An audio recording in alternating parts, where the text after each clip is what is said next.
Emergency మార్షల్లా Pakistan వంటి దేశాల్లో ఈ మాట నిత్యం వినిపించేదే.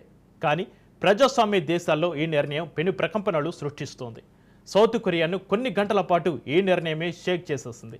ప్రతిపక్ష లీడర్లు కిమ్తో చేతులు కలిపి తన ప్రభుత్వాన్ని కూల్చే ఆలోచనలో ఉన్నారని ఆరోపిస్తూ అధ్యక్షుడు యూన్ సుక్ యోల్ మార్షల్లా విధిస్తున్నట్టు ప్రకటించారు. చివరికి ప్రతిపక్షాల ఒత్తిడితో ఆ నిర్ణయాన్ని వెనక్కి తీసుకున్నారు. కానీ ఇప్పుడు ఆ ప్రకటనే ఆయన అధ్యక్ష సీటుకు ఎసరు తెస్తోంది. ఇంతకు దక్షిణ కొరియా పాలిటిక్స్లో అసలేం జరుగుతోంది? ప్రతిపక్ష లీడర్లు నిజంగా కిమ్ జోంగ్ ఉన్కు అనుకూలంగా వ్యవహరిస్తున్నారా, లేక విపక్ష లీడర్లు ఆరోపిస్తున్నట్టు జూన్ తన భార్యను రక్షించేందుకే మార్షల్లా నిర్ణయం ప్రకటించారా? Watch this. సౌత్ కొరియా పాలిటిక్స్లో ఊహించని ట్విస్టులు. ఎమర్జెన్సీ మార్షల్లా నిర్ణయంతో సియోల్ షేక్. ఆ కొన్ని గంటల్లో దక్షిణ కొరియాలో ఏం జరిగింది? అప్పటి వరకు అంతా సాధారణంగానే ఉంది. దేశ ప్రజలు ఎవరి పనుల్లో వాళ్ళు ఉన్నారు. ఇంతలో దేశ అధినేత జాతినుద్దేశించి ప్రసంగం ప్రారంభించారు. అధ్యక్షుడు ఏం ప్రకటించబోతున్నారు అన్న ఉత్కంఠే అందరిలోనూ. అందుకు కారణం ఆ దేశాన్ని వెంటాడుతున్న సమస్యలే. ఆర్థిక వ్యవస్థ ఇబ్బందుల్లో ఉంది. జననాల రేటు పడిపోయి దేశ భవిష్యత్తే ప్రశ్నార్థకంగా మారింది. ఇవన్నీ సరిపోవన్నట్టు అధికార పక్షంపై, ఆఖరికి అధ్యక్షుడి భార్యపైన అవినీతి ఆరోపణలు ఉక్కిరిబిక్కిరి చేస్తున్నాయి. దీంతో అధినేత ఎలాంటి ప్రకటన చేయబోతున్నారని దేశమే ఆసక్తిగా గమనించింది. కానీ యూన్ సుక్ యోల్ సౌత్ కొరియన్లకు మైండ్ బ్లాక్ అయిపోయే ప్రకటన చేశారు. ఎమర్జెన్సీ మార్షల్లా విధిస్తున్నామన్నదే ఆ ప్రకటన సారాంశం. అందుకు ఆయన చెప్పిన రీజన్ యావత్ ప్రపంచాన్నే ఆశ్చర్యానికి గురిచేసింది. ప్రతిపక్షాలు దేశ వ్యతిరేక కార్యకలాపాలకు పాల్పడుతున్నాయని ఆరోపిస్తూ యున్ సోక్ యోల్ మంగళవారం సాయంత్రం ఎమర్జెన్సీ మార్షల్లా విధించారు.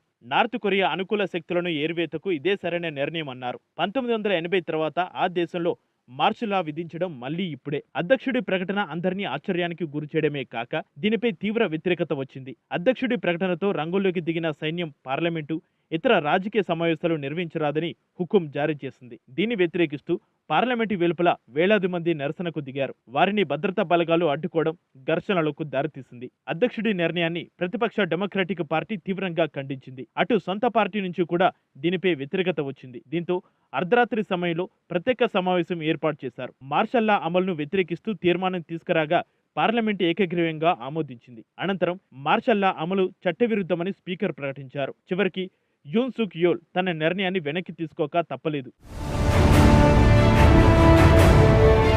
మరోవైపు దక్షిణ కొరియా అధ్యక్షుడిపై ఆ దేశ పార్లమెంట్లో ప్రతిపక్ష పార్టీలు అభిశంసన తీర్మానాన్ని ప్రవేశపెట్టాయి. ఇది గట్టెక్కాలంటే పార్లమెంట్లో 3/2 సభ్యుల మద్దతు అవసరం.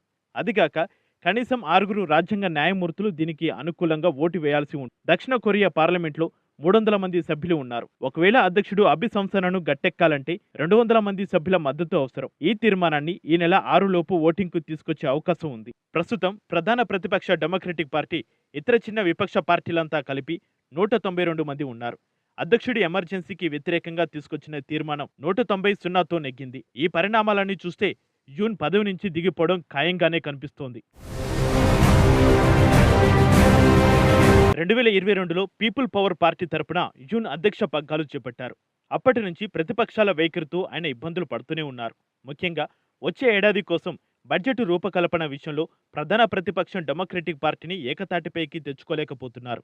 ఇంకోవైపు అధ్యక్షుడి భార్య, ఆయన పేషీలో ఉన్న ఉన్నతాధికారులపై అవినీతి ఆరోపణలు ఉన్నాయి. వాటిపై విచారణకు ప్రతిపక్షాలు తీవ్ర ఒత్తిడి చేస్తున్నాయి. అవినీతి ఆరోపణలు ఎదుర్కొంటున్న కియోన్ హీని రక్షించడానికి మార్షల్లా విధించినట్టు ఆరోపణలు వస్తున్నాయి. కియోన్పై దర్యాప్తునకు విపక్ష డెమోక్రటిక్ పార్టీ సిద్ధమవుతుంది. నేషనల్ అసెంబ్లీలో మెజారిటీ ఉన్న డెమోక్రటిక్ పార్టీ నిర్ణయాన్ని అధ్యక్షుడు రద్దు చేయలేరు. ఈ పరిణామాల నేపథ్యంలో యూన్ సైనిక పాలన విధించారని ఎక్స్పర్ట్స్ చెబుతున్నారు. సియోల్ రాజకీయాల్లో ప్రకంపనలకు, అధినేత ఎమర్జెన్సీ ప్రకటనకు ఈ బ్యాగుకు చాలా పెద్ద లింకే ఉంది. ఈ బ్యాగు విలువ 1,86,811 రూపాయలు. ఈ బ్యాగు సౌత్ కొరియా అధ్యక్షుడి భార్య కిమ్ కియోన్ హీ చేతిలో కనిపించింది. ఆ దేశ ఫస్ట్ లేడీ ఆ మాత్రం విలువైన హ్యాండ్ బ్యాగ్ వాడితే అందులో అంతటి వివాదం ఏముంది అనేకండి. ఎందుకంటే ఈ విలువైన హ్యాండ్ బ్యాగును ఆమె తన సంపాదనతోనూ, తన భర్త సంపాదనతోనూ కొనలేదు. ఓ పాస్టర్ గిఫ్ట్గా ఇచ్చారు. ఈ వ్యవహారం ఇంత దుమారం రేపడానికి అసలు రీజన్ ఇదే. రాజకీయంగా మంచి హోదాలో ఉన్నప్పుడు ఈ మాత్రం ఖరీదైన బహుమతులు ఇవ్వడం తీసుకోవడము మామూలే కదా అనుకుంటే మళ్ళీ పొరపడ్డట్టే. ఎందుకంటే ఈ తరహా బహుమతులు ఎక్కడైనా నడుస్తాయి, కానీ సౌత్ కొరియాలో మాత్రం కాదు. ఆ దేశంలో ఖరీదైన బహుమతుల విషయంలో చట్టాలు చాలా స్ట్రాంగ్గా ఉంటాయి. దక్షిణ కొరియా చట్టాల ప్రకారం 1,000,000 వాన్ అంటే 59,994 రూపాయల కంటే విలువైన వస్తువులు, కానుకలు, బహుమతులు స్వీకరించడానికి లేదు. అలా తీసుకుంటే దాన్ని అక్కడి చట్టాలు లంచంగా పరిగణిస్తాయి.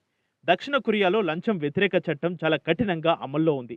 ఇందులో రాజకీయ నాయకులకి కూడా మినహాయింపులు ఉండవు. అంతెందుకు, ఆ దేశ అధ్యక్షుడే తప్పు చేసినా జైలు శిక్ష అనుభవించాల్సిందే. అలాంటిది ఆ దేశ ప్రథమ పౌరురాలే రూల్స్ బ్రేక్ చేస్తే రాజకీయంగా వివాదం కాకపోతే ఏముంటుంది? పాస్టర్ రేవ్ అబ్రహం చోయ్ నుంచి కిమ్ క్యూన్ ఈ ఖరీదైన డియోర్ బ్యాగ్ను బహుమతిగా తీసుకున్నట్లు 2023 నవంబర్లో ఓ రహస్య కెమెరా ఫుటేజ్ ద్వారా బయటపడింది. నాటి నుంచే సర్కార్ చిక్కుల్లో పడింది. ఇప్పుడు నేషనల్ అసెంబ్లీలో విపక్ష డెమోక్రటిక్ పార్టీ బలంగా ఉండడంతో కియోన్ హీని విచారించేందుకు రంగం సిద్ధమైంది. ఈ నేపథ్యంలోనే కొరియన్ ప్రెసిడెంట్ ఎమర్జెన్సీ డ్రామాకు తెరలేపారు. కానీ ఆ వ్యూహం వర్కౌట్ కాలేదు. మరి ఈ ఎపిసోడ్లో చివరికి ఏం జరుగుతుందో వేచి చూడాలి.